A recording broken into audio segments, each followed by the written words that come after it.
you face all sorts of failures. You face catalog failures. You face pricing failures. You'll price the line on what you think is good, and you'll look back and realize that you lost money on 1,000 of the products that you sold. You lost on shipping. Shipping is extremely complicated. It's one of the most important factors of e-commerce. Could be you're spending more on shipping than the actual item that you're selling. There's a lot of factors that go into pricing. Pricing is extremely difficult. Customer service, the way you treat customers. You want people to come back and buy from you, and a lot of times when you're starting up and you don't have a lot of money and you're selling product, you're going to fight with your customers. Oh, you bought it, it's your fault. I'm not going to take it back. And you realize that's not the way to build a business. It's not the way to build a customer base. You have to take a loss. You have to understand that you're going to take returns back, and you're going to take a loss on those orders. It's part of business. Orders are going to get lost by FedEx and UPS. You could blame it on them and have a customer fight with them, or you can service your customer like Amazon does, like Zappos does. There's a reason why people go back to them, because they trust them. So we've been through a lot of failures, and some things work great, some things don't. I think that you don't know until you try. You can't be afraid of trying. So from what I understood from everything you shared today, really picking the right parts to sell, setting up the right pricing, and then positioning the sale is ultimately what differentiates like a successful e-commerce platform on the front side versus a non-successful one. Absolutely. I think that's definitely a good mix. Customer service is always a part of it. And what you were talking about before, our CRM system. So we sell a lot on eBay and Amazon.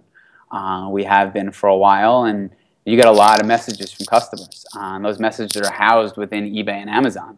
So we were using a CRM system called Zendesk for our direct messages for our website.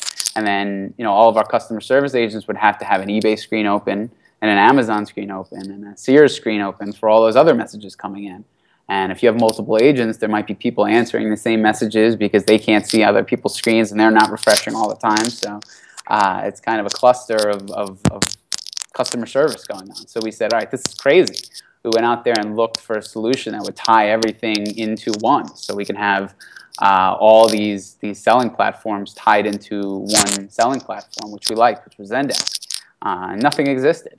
So we said, hey, screw it, we'll build it ourselves. And we did. We built it. It's called Channel Reply. And we never planned on selling it. We just built it because we needed it. Zendesk then approached us and said, you guys have something special here. We have close to 150,000 or more customers using our platform, but everybody keeps asking about eBay and Amazon. Can you offer what you guys use as a service to our customers? Essentially a SaaS business. We said, yeah, sure, why not? So we're in the process now. We're still in beta. We've got a good amount of customers, running on the beta right now, and we're about to release a fully automated solution that will tie in all marketplace messages into one in Zendesk, and then we'll offer that as a SaaS solution for customers. Kind of a business built within a business out of necessity. So you run into other things as you're in e-commerce. We use a lot of other people's apps that we pay for, which I'm sure were created the same way. Someone said, you know what, this doesn't exist out there, and it should, so let's build it.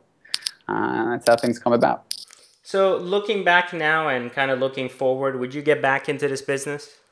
Yeah, I think so. I think that you need to, just like anything else, work really hard. I think you need to do a lot of research. Nothing comes easy. I don't think I've talked to anybody who's been successful or an entrepreneur that said, you know what, that was really easy and it worked great the first time. It's been 3 years. I mean, we have failures every day that don't work, and we have things that work great.